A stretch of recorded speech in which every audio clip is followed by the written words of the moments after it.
Hello friends, आजच्या video session मध्ये आपण पाहणार आहोत इयत्ता 5वी परिसर अभ्यास भाग 2 पाठ 3 पृथ्वीवरील सजीव या प्रकरणाचा आज आपण या ठिकाणी संपूर्ण स्वाध्याय पाहणार आहोत। चला तर मित्रांनो, आजच्या व्हिडिओ सेशनला सुरुवात करूया।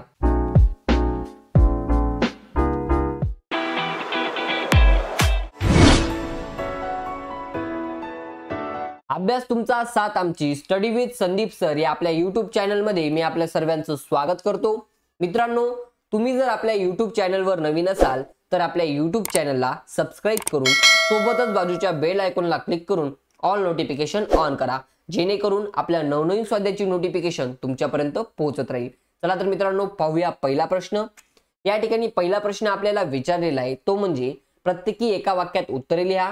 या ठिकाणी पहिला प्रश्न दिलेला आहे तो म्हणजे एकपेशीय सजीव पाहण्यासाठी कशाची गरज असते। या ठिकाणी याचे योग्य उत्तर आहे मित्रांनो ते म्हणजे एकपेशीय सजीव पाहण्यासाठी सूक्ष्मदर्शिकाची गरज असते। पाहूया मित्रांनो दुसरा प्रश्न, एकपेशीय सजीव कसे निर्माण होतात किंवा झाले। या ठिकाणी याचे उत्तर आहे मित्रांनो ते म्हणजे एकपेशीय सजीव पाण्यामध्ये निर्माण झाले। पाहूया पुढील प्रश्न, प्रश्न क्रमांक 2, पुढील प्रश्नांची थोडक्यात उत्तरे लिहा। या ठिकाणी पहिला प्रश्न आपल्याला विचारलेला आहे तो म्हणजे सूर्य आणि सूर्याभोवती फिरणारे ग्रह कसे निर्माण झाले।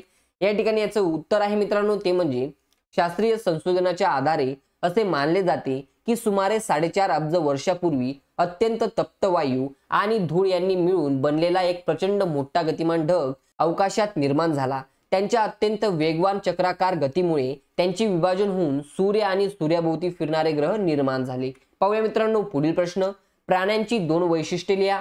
या ठिकाणी प्राण्यांची 2 वैशिष्ट्ये आपल्याला लिहायला सांगितलेली आहेत ती म्हणजे प्राणी श्वासोच्छवास करतात, प्राणी अन्न मिळवण्यासाठी किंवा इतर कारणांसाठी हालचाल करतात, ही प्राण्यांची वैशिष्ट्ये आहेत। पाहूया मित्रांनो पुढील प्रश्न, प्रश्न क्रमांक 3, पुढील चौकटीत लपलेल्या 5 ग्रहांची नावे शोधून त्याभोवती गोल करा। या ठिकाणी बघा मित्रांनो ही चौकट आपल्याला दिलेली आहे, यापैकी 5 ग्रहांची नावे आपल्याला शोधायची आहेत आणि त्यासमोर गोल करायची आहेत। बघा मित्रांनो या ठिकाणी आपण त्या शब्दांना गोल केलेले आहे। पहिला शब्द आहे तो म्हणजे पहा मित्रांनो मंगळ हा पहिला ग्रह आहे। पहा मित्रांनो या ठिकाणी नेपच्यून हा दुसरा ग्रह आहे, त्यानंतर चंद्र, त्यानंतर मित्रांनो शुक्र आणि त्यानंतर युरेनस। पाहूया मित्रांनो पुढील प्रश्न, प्रश्न क्रमांक 4, पुढील घटना कालानुक्रमे लिहा। या ठिकाणी आपल्याला पहिले दिलेले पृथ्वीवर जलाशयाची निर्मिती झाली, त्यानंतर सूर्य आणि सूर्याभोवती फिरणारे ग्रह निर्माण झाले, त्यानंतर अनेक प्रकारचे एकपेशीय सजीव निर्माण झाले, त्यानंतर मित्रांनो तप्त वायू आणि धूळ यांनी मिळून बनलेला एक प्रचंड मोठा गतिमान अवकाशात निर्माण झाला।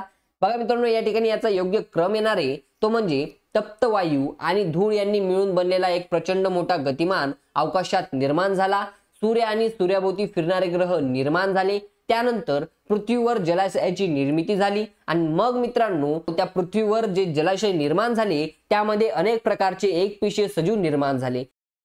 पहा मित्रांनो या ठिकाणी जो काही आपला आजचा प्रकरणाचा स्वाध्याय होता पृथ्वीवरील सजीव या प्रकरणाचा आज आपण या ठिकाणी संपूर्ण स्वाध्याय कंप्लीट केलेला आहे। तुम्हाला जर आपला हा व्हिडिओ आवडला असेल तर नक्कीच लाईक, शेअर आणि सबस्क्राइब करा। Thanks for watching this video friends.